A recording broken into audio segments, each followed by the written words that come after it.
Hi everyone, before we jump into the guide there's a few things I want to discuss, but they're not too relevant to the actual guide itself, so if you want to skip it I'll leave a timestamp on the front of the video now and you can just skip to that time if you're not interested. Anyway, first of all I wanted to apologise for not uploading for over a month. As everyone, if you've watched my channel before you know that I do take times where I just disappear for a little bit. Nothing really happened, I just didn't really have any, good video motivations or anything like that, so I decided not to just put out junk. I have been active on my Discord server, so if you still want to get in touch with me when I'm not making videos, then just hop on over there. Now, more importantly, I'm going to be changing the format of the guides, because I was kind of doing it more like a Let's Play before, and truth be told, I don't think anyone is really interested in the Let's Play aspect of it. They want to know how to get certain achievements, where certain items are, how to beat certain things, things of that nature. So I'm gonna skip all of that for now, and I'm just gonna focus on specific achievements and specific aspects of the game that people are struggling on. For example, like in this video, we're gonna cover all 3 of the giant boss battles, and I'm not gonna show me going to the characters to get the missions or what have you, and I'm not going to show my failed attempts. I'm just going to show you guys the ideal way to beat the giant bosses or whatever the subject of the video is. In addition to that, I'm going to stop doing live commentary because it's pretty subpar right now. I'm not that good at commentary, so I'm going to give post commentary a try and we're going to see how that goes. As always, I am always looking for feedback on any of these changes or how I'm doing, so please let me know in the comments what you think. Anyway, that's about it. Thank you for listening to this, and we'll jump into the guide now. Okay, so jumping into the boss battles, we're going to be doing the S rank one because those are the most difficult, and it also lets us do all 3 in a row. So first up is Gamabunta, the Chief Toad. The main strategy you're going to be using against all 3 giant boss battles is to jump and throw Chakra Shuriken, because the vast majority of the time you can hit them. So this will be your main form of damage. As long as you're moving sideways, then attacks like these 2, the water missiles and the tongue, aren't going to hit you. As long as you're not standing around about where they were aiming, then that sword won't hit you either. Whenever he does this bring down the house, well, charge your chakra up a bit. During the fight, you will get your storm gauge full like that, and that does give you a lot of chakra to spam more shurikens like this. As long as you keep moving, most of this stuff won't hit you. It's just patience, really. The actual best way to fight though, to deal damage to his hand, is to do an air attack. I didn't know that when I did this battle, but in the next 2 I do. Anyway, the water torrent that you just saw there, you just need to ninja move to the side. That won't hit you. Pretty much this is just rinse and repeat. I get hit there because I'm a dumbass. Try not to get yourself in this corner here against Gamabunta because, well, it doesn't do you any favors. I almost got hit by that. So, just gonna deal damage here. Remember, air attacks better, but I didn't know that. There we go, Rampaging Water, that was what it was called. You just move to the side, it can't hit you. Also do air attacks against his head. I was doing jutsus. Again, doesn't do as much damage. The air combos are best because as soon as you finish the air combo you can start throwing shuriken as well. And it also takes no chakra, so that's going to be your bread and butter there. And again, I'm an idiot, got myself in the corner, that was even closer. So when you see his picture start flashing, you're going to want to stop attacking, make sure you got full chakra, move yourself towards the middle of the map. Now, the quick time events in the S rank mission are stupid. They're just straight up dumb. So you're going to fail a few times. This is why it's important to avoid taking stupid damage during the fight, so that you can afford to mess these up once or twice to get them down. Anyway, the second half of this fight is just the same as the other one. It's just everything's mixed up a little bit more. As long as you keep moving, and always jump before you throw your shuriken, so that you're you know, still in motion. That'll prevent you from getting hit. And then, yeah, it's just literally rinse and repeat. So.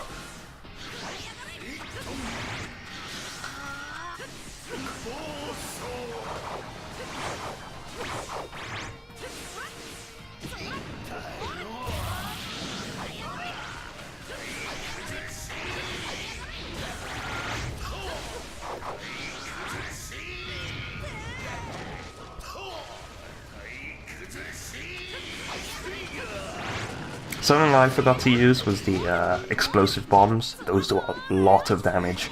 So what you want to do is usually wait until they're exposed. Either like against Garamunda when he does his sword attack like this, or after he does the rampaging waters. So yeah, I waste them right here. I got lucky, they both exploded near enough by his hand. You can see how much damage that did. Also, we've got the ramen, which will give us chakra back. Might as well use it whenever you're low on chakra. I, for some reason, didn't use it here, again, because I'm a dumbass. And that there shows that you have to be ninja moving to avoid that. You can't just jump to the side and throw shuriken. So it is a waste of time.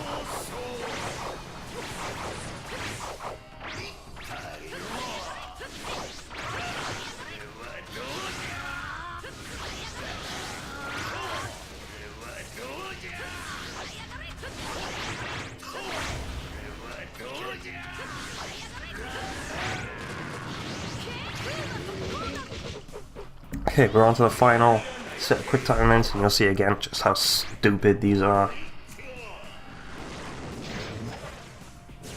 Like, look at that. Looks like a fucking Konami code. And you have such little time to enter it.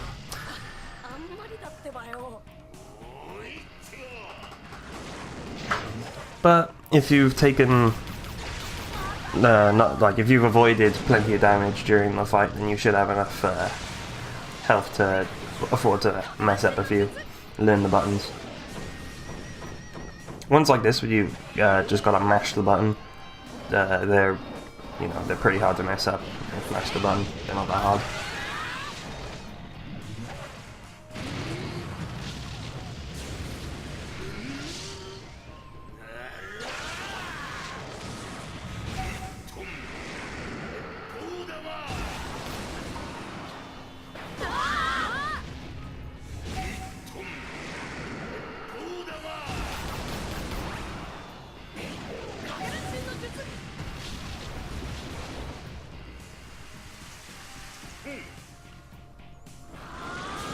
And that is Chief Toad Garamunda down.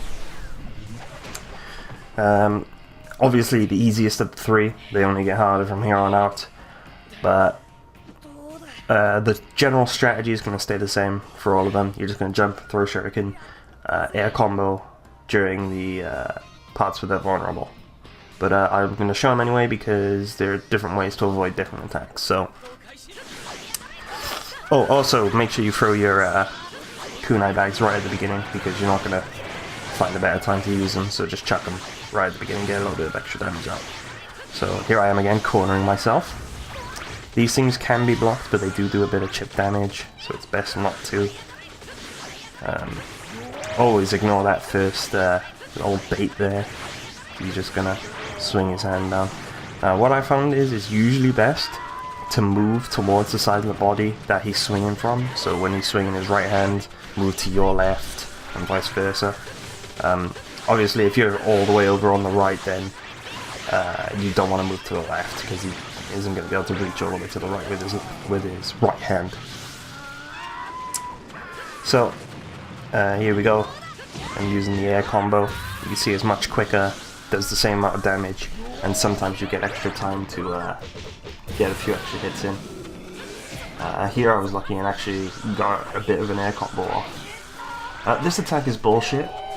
It's just like nearly impossible to avoid, so just block it, and if you're lucky you'll only get hit once by it, and it won't deal too much damage to your guard. These things will trap you if they hit you. All you gotta do, move. Walk from one side of the map to the other. Spam your shuriken, as always. And usually they don't hit you. I was never hit by them. I think I might have been hit by them once while I was trying a different strategy out, but not while I was doing this.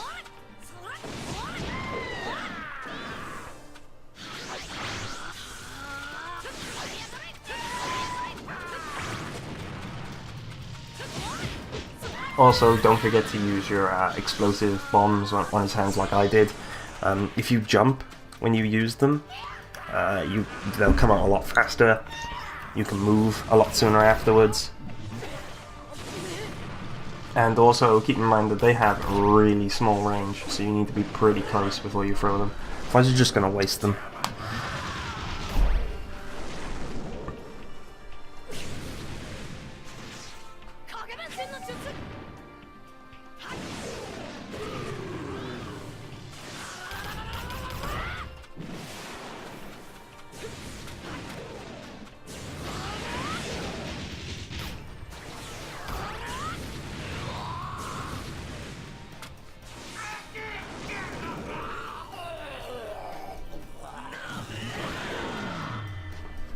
Alright.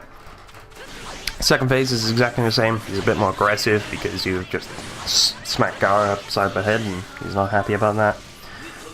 Here you're going to see what I mean about the air bullets just blocking. You just take one hit.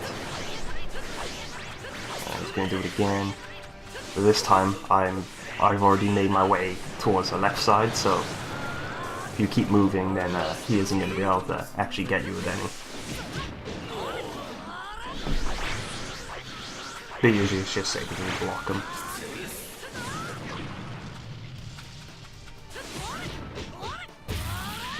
There you can see I got 2 air combos in on these hands. Also, I always use my attack up pills just before I attack the hands. Okay, here I get a little bit unlucky with the air.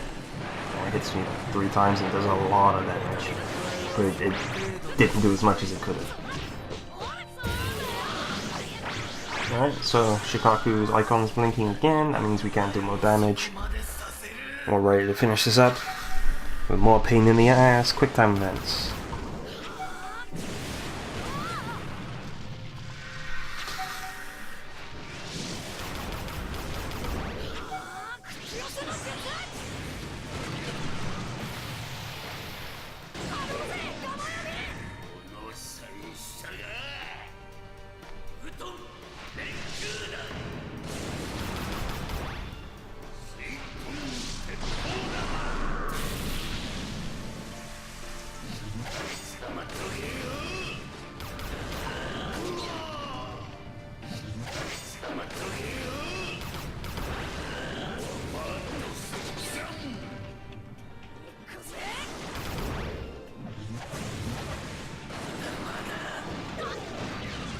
This is probably my favorite fight just for this moment right here.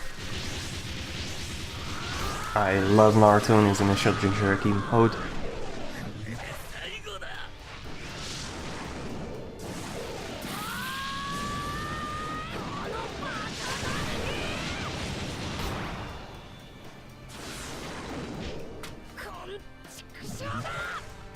And that is Shukaku the One Tails down. Now, the good thing about the next fight is that there's only one phase, and then quick time events, so technically it's kind of a bit quicker. You also have 2 chakra items, but I don't use either of them here, I just don't need them. These rocks can be thrown just by hitting the attack button. They'll stun Orochimaru whenever he's doing jutsu, so they're good for a quick bit of damage.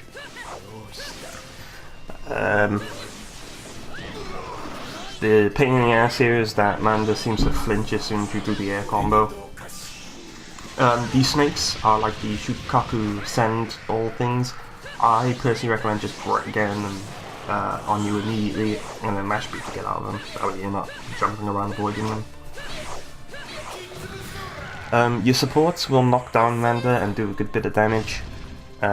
This is where you're going to get the majority of damage. Use an attack up pill and do your air combo. You should get 2 to 3 air combos in on him. I think one time I was lucky and got a ground combo as well, but don't try it, just go for the air combos.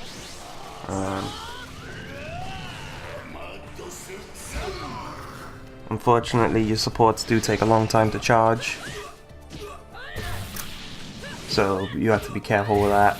I prefer to just do them both at the same time, and there you can see I did get a ground combo off. More snakes, just let them grab you, it's whatever. The dog is angry apparently. If you can't move out the way of these shurikens, just stand still and block if they do like no damage. Yeah, again you can see, man, just flinches after one hit, it's unfortunate. Still, spam your shurikens. Oh, this attack, right, this is like the rampaging waters, you just gotta keep moving. I'm unfortunate and ran out of space here, so I got hit.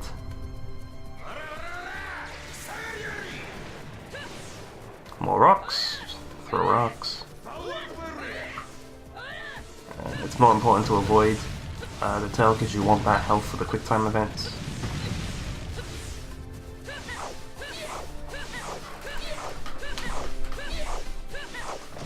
Okay, so supports back up. We're gonna get the rest of his health down now because we got another attack up pill and 3 air combos apiece. So I'm gonna take him right the way down to the quick time event. I accidentally tried to grab him there and ended up missing the end of my air combo. I'm pretty sure it ends up not mattering. So again, 3 slow ass air combos.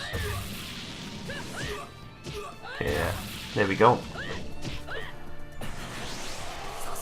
This is actually the boss battle I have to retry the most, purely because of the quick time events.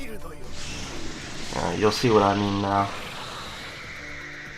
Compared to how they are in the story mode, they're just ridiculous in this S rank mission. So if you can do this, you'll have absolutely no problems with beating them through the mission mode. So yeah, even though I knew that combo sequence, I failed it twice. Get on the third try though. I'm pretty sure I don't mess up again after this, so I'm pretty proud of that.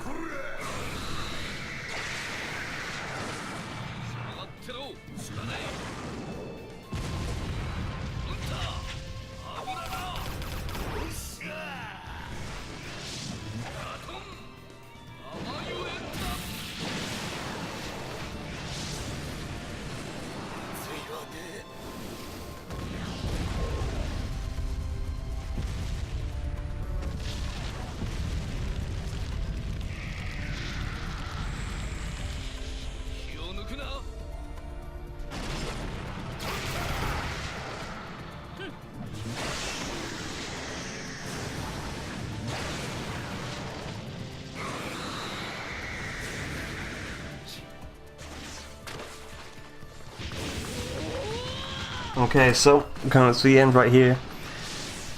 Deliver a satisfying Falcon Punch, and you're done. So that's how you beat all 3 of the bosses. Don't be discouraged if you fail it the first time through the quick time events. It's just muscle memory. Keep trying and trying and trying. You'll get it eventually. And remember, the story mode missions are not as hard as the S rank missions. So thanks for watching, and I hope this helped.